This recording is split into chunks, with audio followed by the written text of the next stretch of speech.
Bienvenue à notre post-it spécial 10 commandements. J'aimerais te poser une question. Est-ce que tu as déjà été volé? Ou alors est-ce que tu as eu le sentiment d'avoir été volé dans un moment? Alors si tu te trouves dans un de ces deux cas, il faut vraiment écouter ce post-it jusqu'à la fin. Aujourd'hui, on a un texte qui est en fait le 8e commandement.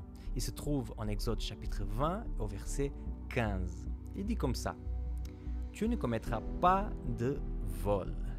Vous savez, vous voyez mon accent, moi j'étais pas élevé ici en Suisse, moi j'étais élevé dans un pays où on était volé assez fréquemment. Je me rappelle d'avoir tout un code pour me promener dans la rue pour éviter des problèmes comme ça.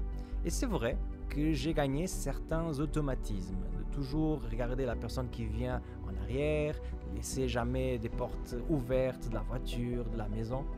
Mais c'est vrai aussi que ça fait un bon moment que j'habite en Suisse, où la plupart du temps, on n'a pas ce type de problème. Et des fois, j'ai mon épouse qui me dit: mais Samuel, essaie de relax un peu, hein? Parce que là, tu n'as pas de souci, hein? Il n'y a personne qui va te voler. Et justement, les personnes qui ont passé par le sentiment de vol ou par l'acte de vol, c'est des personnes qui n'ont pas vraiment de paix. Et dans une société parfaite, il faut avoir cette confiance de ne pas être volé. C'est vrai que les 10 commandements expriment un peu l'idéal d'une société parfaite qu'un jour on trouvera au ciel et ici sur terre avec Jésus. Et bien sûr, pour qu'une société soit parfaite, il faut que ce vol n'existe pas. C'est vrai, quand on pense à vol, on pense à des choses matérielles et certainement il y a beaucoup de personnes devant moi qui n'ont jamais pratiqué des vols d'objets. Mais c'est vrai qu'on peut aussi voler d'autres choses qui sont beaucoup plus difficiles à redonner à la personne, comme des idées, le temps, la joie.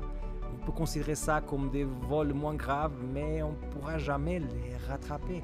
Et des fois, on ne remarque même pas qu'on le fait. Mais si on va dans l'hébreu du texte, on va trouver encore quelque chose de plus profond. Puisque cet acte de voler, c'est en fait un mot qui était utilisé pour voler l'âme de quelqu'un et beaucoup de fois utilisé dans la Bible pour parler de l'esclavage. Donc vendre la dignité de la personne, vendre son être à quelqu'un d'autre. Et c'est vrai, je dis ça avec tristesse, qu'il y a beaucoup de leaders religieux qui en fait, ils ont présenté un schéma qui ne libère pas vraiment les gens, qui les rend esclaves. Contrairement à Jésus, qui nous montre un schéma de liberté, il y a beaucoup de religieux qui ont présenté à des personnes des schémas des pharisiens qui lui rendent esclaves. Alors, ce texte est là pour nous mettre en garde, que nous, on ne devienne jamais un acteur de vol d'une personne, pas simplement des objets, parce que ça, à la limite, c'est facile, mais aussi des autres choses.